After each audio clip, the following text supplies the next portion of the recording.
میں نامرد تھا اور میری بیوی پولیس میں SHO تھی اور روزانہ تھانے میں کھیرے لے کر جاتی تھی۔ ایک روز اچانک تھانے چلا گیا تو دیکھا کہ میری بیوی جیل کے اندر مجرموں سے کیا کروا رہی تھی۔ توبہ توبہ، میں اپنے والدین کا اکلوتا بیٹا تھا، لیکن میں ایک نامرد تھا اور یہ بات میں اپنے والدین کو بھی نہیں بتا سکتا تھا کیونکہ یہ سب میری اپنی غلطی کی وجہ سے ہوا تھا اور میں 27 سال کا ہو چکا تھا۔ میرے والدین کا مجھ پر بہت زیادہ دباؤ تھا کہ میں شادی کر لوں۔ ہر ماں کی طرح میری ماں کی بھی بہت سی خواہشات اور سوچیں تھیں میری شادی کے حوالے سے، لیکن میں کیسے شادی کر سکتا تھا؟ یہ تو کسی کی بہن بیٹی کی زندگی تباہ کرنے والی بات تھی۔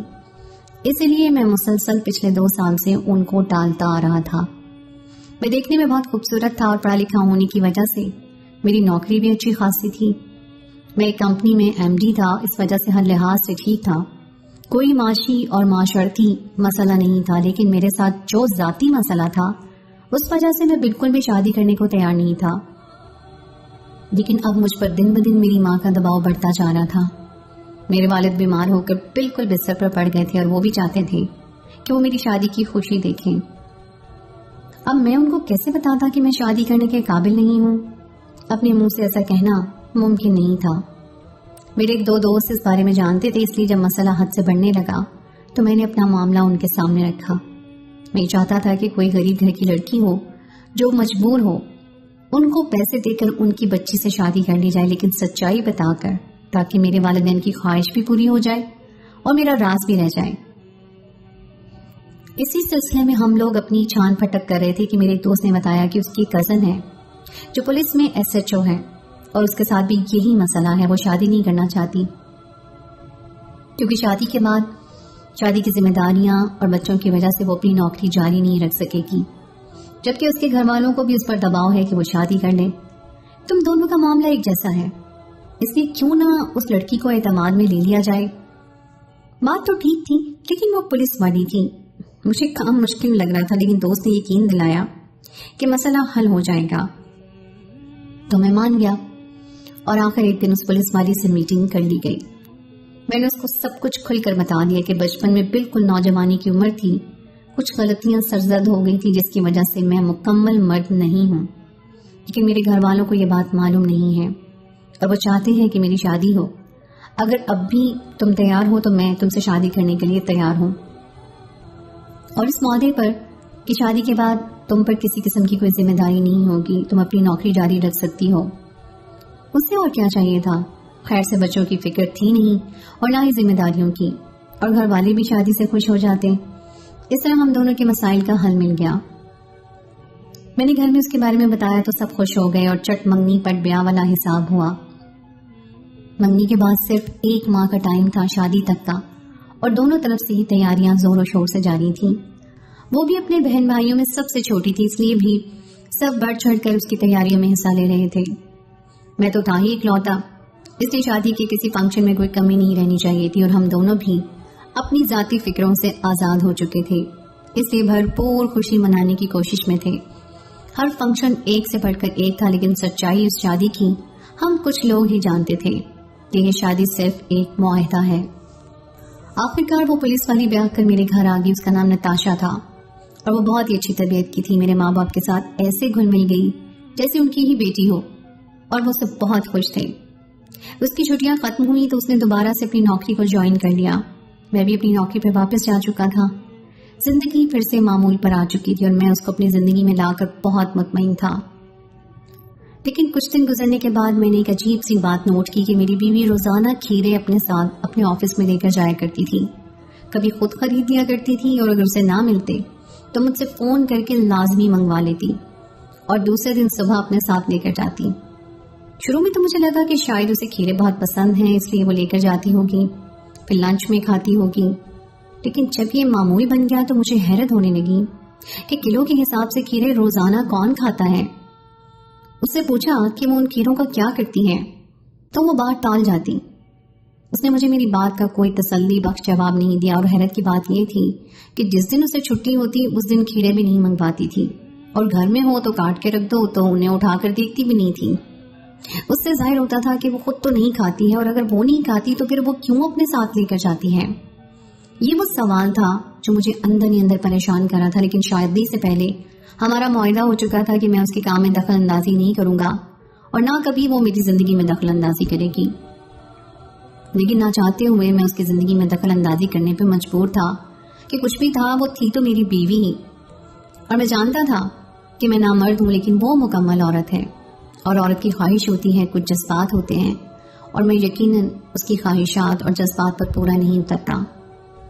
میرے دماغ میں خود سے ہی خیالات آتے جا رہے تھے، لیکن اب کی دفعہ میں نے اپنے کسی دوست کو بھی خیالات میں شامل نہیں کیا، کیونکہ کچھ بھی تھا وہ میری بیوی تھی، یعنی میری عزت، اور مجھے گوارا نہیں تھا کہ اپنی عزت کے بارے میں کسی سے بات کروں. لیکن تجسس ختم نہیں ہو رہا تھا. کچھ دن ٹھہر کر میں نے باتوں باتوں میں اپنی بیوی سے کھیروں کی سچائی جاننے کی کوشش کی تو اس نے مجھے تسلی بخش جواب نہ دیا. لیکن اب یہ ہونے لگا تھا کہ اس نے بھی کھیرے خریدنا چھوڑ دیے تھے یا مجھ سے منگوانا چھوڑ دیے تھے. مجھے لگا کہ معاملہ ختم ہو گیا، لیکن ایک دن میری اپنی گاڑی خراب تھی اور مجھے مجبوراً اس کے ساتھ گاڑی میں جانا پڑا. تو راستے سے ایک ریڑھی والی سے باقاعدہ اس کے لیے کھیرے پیک کر کے رکھے تھے جو اس نے میری بیوی کو دے دیے. اس کے انداز سے یہ ظاہر ہوتا تھا کہ وہ ہمیشہ ایسا کرتی ہے اور اس کے روز کا معمول ہے، اس لیے اس نے پہلے سے ہی پیک کر کے رکھے ہوئے تھے. میں نے پھر سے سوال کیا اور میری بیوی پھر سے جواب نہیں دے رہی تھی، بلکہ بات کو ٹالنے کی کوشش میں تھی. اور اب تو میرا تجسس عروج پر پہنچ گیا تھا. میں نے سوچ لیا تھا کہ میں کسی دن اچانک سے اس کے تھانے میں جا کر دیکھوں گا کہ آخر وہ کرتی کیا ہے. میرے دماغ میں غلط ہی سوچ آ رہی تھی، اور اگر ایسا کچھ تھا تو اس کا کوئی حل تو تھا نہیں، لیکن پھر بھی یہ تجسس چین نہیں لینے دے رہا تھا. اس دن تو میں نے کچھ نہ کیا، لیکن 2 دن ٹھہر کر دوپہر میں لنچ کے وقت میں بنا بتائے بیوی کے تھانے میں پہنچ گیا. اور پھر جو کچھ میں نے وہاں دیکھا وہ میرے قدموں کے نیچے سے زمین نکالنے کو کافی تھا. کیا ایسا بھی ہو سکتا ہے؟ یہ تو میں نے کبھی زندگی میں سوچا نہیں تھا. میرا نام ہاشم تھا. اکلوتی اولاد ہونے کی وجہ سے میں بچپن سے ہی بہت بگڑا ہوا تھا. میری ہر خواہش بنا کہے پوری ہو جاتی تھی، اور اگر کسی بات پر ضد پکڑ لیتا تو وہ پوری ہو کر ہی رہتی تھی، کیونکہ اگر ماں پوری نہ کرتی تو باپ کر دیتا، اور کبھی باپ رک جاتا تو ماں پوری کر دیتی. اس لیے مجھے لگتا تھا کہ میں نے جو مانگا ہے یا جو مجھے چاہیے وہ میرا ہی ہے. اس لیے میں غلط لوگوں کی صحبت میں پڑ گیا. پارٹی کرنے، فن کرنے کے نام پر پینا پلانا، گرل فرینڈ رکھنا، اس طرح کے سارے کام میرے لیے نارمل بات ہوتی تھی. اور چھوٹی عمر میں ان سارے کاموں میں پڑنے کی وجہ سے اپنے والدین سے بہت دور ہوتا گیا. لیکن جلدی مجھے احساس ہو گیا کہ اس چیز نے میرا کتنا بڑا نقصان کر دیا ہے. ڈاکٹرز کے مطابق میں اب ایک نام مرد تھا، مکمل مرد نہیں تھا، اور یہ ایسا جھٹکا تھا جس نے مجھے سر سے پاؤں تک بدل کر رکھ دیا. میں انٹر میں تھا جب مجھے یہ معلوم ہوا. اس کے بعد میں نے مکمل طور پر خود کو بدلنا شروع کر دیا. غلط دوستیاں میں نے سب کو چھوڑ دیا، سارے کام غلط بھی چھوڑ دیے، لیکن تب تک تو شاید بہت دیر ہو چکی تھی. میں مکمل طور پر بدل تو گیا تھا. میرے والدین میرے اس بدلاؤ سے بہت خوش بھی تھے، لیکن وہ نہیں جانتے تھے کہ اس بدلاؤ کی اصل وجہ کیا ہے. لیکن میں تو جانتا تھا. وقت تیزی سے گزرتا رہا اور میں نے MBA کی ڈگری کمپلیٹ کر لی، اور جلد ہی مجھے ایک اچھی جگہ نوکری بھی مل گئی. اس سب کے دوران بہت سے ہاتھ میرے طرف دوستی کے لیے بڑھے، لیکن میں نے کبھی کسی کی حوصلہ افزائی نہیں کی. میں اپنا راز ظاہر ہونے سے بھی ڈرتا تھا، اور ویسے بھی میری زندگی میں کسی لڑکی کی گنجائش نہیں رہی تھی. لیکن جب جاب ملنے کے بعد ماں باپ کا مجھ پر دباؤ بنا کہ میں شادی کر لوں، تب میری اصل پریشانی شروع ہوئی. میرے پچھلے دور کے وہ کچھ دوست جو کبھی میرے ساتھ ہر کام میں شامل ہوتے تھے اور پھر میری حالت دیکھنے کے بعد وہ بھی تائب ہو چکے تھے. وہ میری اصلیت جانتے تھے اور ان کی مدد سے میں اس SHO سے شادی کرنے کے قابل ہوا تھا. لیکن وہ تو شاید صرف اپنی نوکری کی وجہ سے شادی نہیں کرنا چاہتی ہوگی، ورنہ تو وہ ایک مکمل عورت تھی اور اس کے اندر بھی کوئی جذبات اور احساسات تھے. مجھے لگا کہ شاید وہ اپنے جذبات اور احساسات کو غلط طریقے سے ختم کرتی ہوگی، اور اسی سوچ نے مجھے اس حد تک مضطرب کیا تھا کہ میں اپنی بیوی کا راز جانوں. لیکن اب کی بار ان دوستوں سے بھی میں مدد نہیں مانگ سکتا تھا، کیونکہ وہ میرے نام سے جانی جاتی تھی، اور کچھ بھی تھا میں نام پر ڈبہ لگنا برداشت نہیں کر سکتا تھا.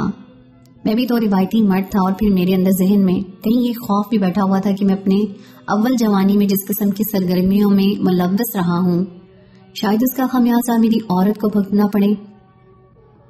کیونکہ بہن تو میری کوئی تھی نہیں، اور بیوی تھی تو شاید وہ میری وجہ سے کسی غلط راہ پر چل نکلی ہے. یہ سوچ اس حد تک میرے اندر راسخ ہو چکی تھی کہ میں سب کو چھوڑ چھاڑ کر اس کی جاسوسی میں لگ گیا. اور جب میں تھانے میں گیا تو میرا شک یقین میں بدلنے لگا، کیونکہ جو کچھ میں نے دیکھا تھا، جو کچھ میں نے سنا تھا، اس نے میرے شک کو مضبوط کر دیا تھا. اور میں یہ سوچ رہا تھا کہ شاید اپنی خود غرضی میں آ کر میں نے اس کے ساتھ زیادتی کر دی ہے، اور اس نے اس وقت ضرورت کے تحت مجھ سے شادی کے لیے حامی بھر لی، لیکن شاید اب وہ اپنے فیصلے پہ پچھتا رہی تھی، اسی لیے غلط راستہ اختیار کر رہی تھی. مجھے سمجھ نہیں آ رہی تھی کہ ایسی صورتحال میں میں کیا کروں گا. میں نہ اسے بات کر سکتا تھا اور نہ ہی اسے چھوڑ سکتا تھا، کیونکہ کچھ بھی تھا، میں تھا تو انسان ہی، اور میرے اس کے ساتھ رہتے ہوئے مجھے اس سے انصیت ہو چکی تھی، اور اس کو چھوڑنے کے خیال سے مجھے خود بھی تکلیف ہو رہی تھی، جبکہ وہ میرے ماں باپ کے ساتھ بھی بہت اچھے سے رہتی تھی، اور وہ بھی یقیناً میرے فیصلے کے خلاف کھڑے ہو جاتے، اور اگر میں کسی طریقے سے اس کو چھوڑ دیتا تو وہی مسائل دوبارہ کھڑے ہو جاتے. میرے والدین چاہتے تھے کہ میں دوبارہ شادی کر لوں، اس لیے مجھے صبر سے انتظار کرنا تھا. اس وقت تک مجھے جب خود سے کوئی بات نہ کرے یا اپنی اصلیت ظاہر نہ کرے، میری بیوی اب بھی کھیرے لے کر جایا کرتی تھی، لیکن اب مجھے تجسس نہیں ہوتا تھا کیونکہ میں اس کی حقیقت جان چکا تھا.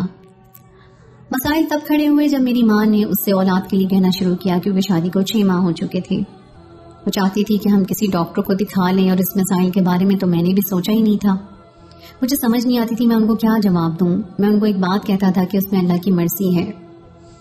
زندگی مشکل سے مشکل تر ہوتی جا رہی تھی، کیونکہ جیسے جیسے وقت گزرتا جا رہا تھا یہ سوال سبھی کرتے جا رہے تھے، اور یہ وہ سوال تھا جس کا جواب ہم میاں بیوی دونوں کے پاس نہیں تھا.